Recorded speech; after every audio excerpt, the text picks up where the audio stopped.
Bismillahirrahmanirrahim. Assalamu alaikum everyone. My name is Tareem Fatma and my department is BS Physics. Today I'm going to give a presentation on the topic the earth, atmosphere and air pollution, that how air pollution is affecting earth's atmosphere. So first let me tell you the basic uh, environmental problems related to atmosphere, which are air pollution, acid rain, climate change and ozone depletion. So not surprisingly, it's ozone depletion. Ozone is the layer nearest the earth's surface, the troposphere. So it is the most disturbed layer by human activities. So the cause of air pollution are straightforward and its control is difficult.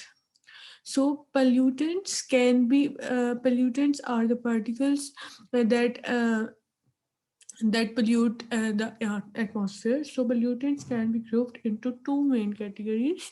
First, primary pollutant, and second is secondary pollutants.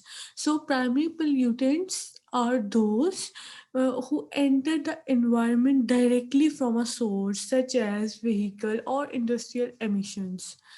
While on the other hand, secondary pollutants, they are formed by the chemical reactions of a primary pollutant and are not emitted directly from a source. So it's the difference from primary pollutants.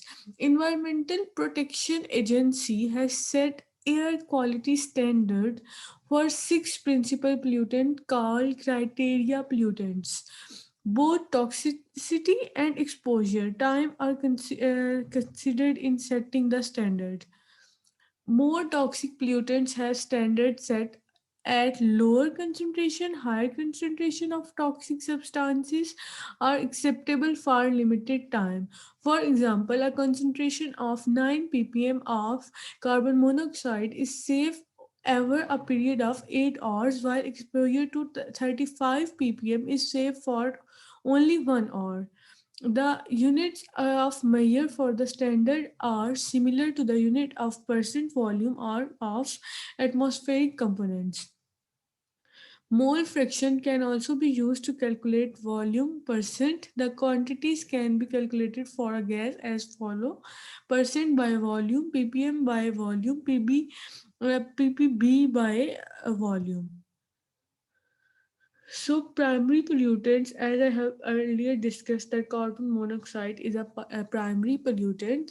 So, it is colorless, odorless gas emitted from combustion process. As an example is given where methane is reacting with oxygen to form water and carbon monoxide. And in reality, combustion reactions produce CO2 and CO, and the proportion mixture of CO increases the balanced combustion reaction of natural gas when CO is the product. So, when methane react with 3.5 O2 CO, which we call carbon monoxide, and 2 moles of water are formed. Majority of carbon monoxide emission came from combustion of gasoline in vehicles, and CO is a poisonous gas because it enters the bloodstream through the lungs and from carbon hemoglobins, a compound that inhibits the blood capacity to carry oxygen to organs and tissue. So that's why it is very harmful and fatal for human beings. It can also cause headaches, confusion, and even death if its concentration is above 9 ppm. Lead is another pollutant. It is a metal found naturally in environment. Even small amounts of lead are extremely toxic, and once taken into the body accumulates in bones. It can affect kidney, neurological developments, immunity, reproductive and cardiovascular system. Major sources of lead emission to air are ore and metal. The third one is sulfur dioxide. It is a highly reactive gas and causes acid rain too. The largest emission of SO2 are from combustion of fossil fuels at power plants and other industrial facilities. It is very irritating to tissues and damage vegetation. Secondary pollutants, nitrogen dioxide, ozone, and photochemical smoke. Photochemical smoke is a brownish layer lying over many cities. NO2 and O3 are secondary pollutants in photochemical smoke that are harmful to human health. Ozone initiates and inflames airways, causing coughing, shortness of breath, asthma, etc.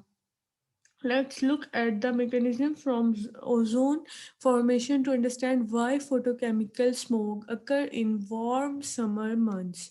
So when nitrogen reacts with O2, so nitrogen monoxide form 2 moles of nitrogen monoxide forms, and when NO2 reacts with HV, NO plus O is formed, and when O plus O2 reacts O3 form. The good news is certain pollutants such as PB and CO have declined. Catalytic converts in cars and many other new technologies have made the air much safer.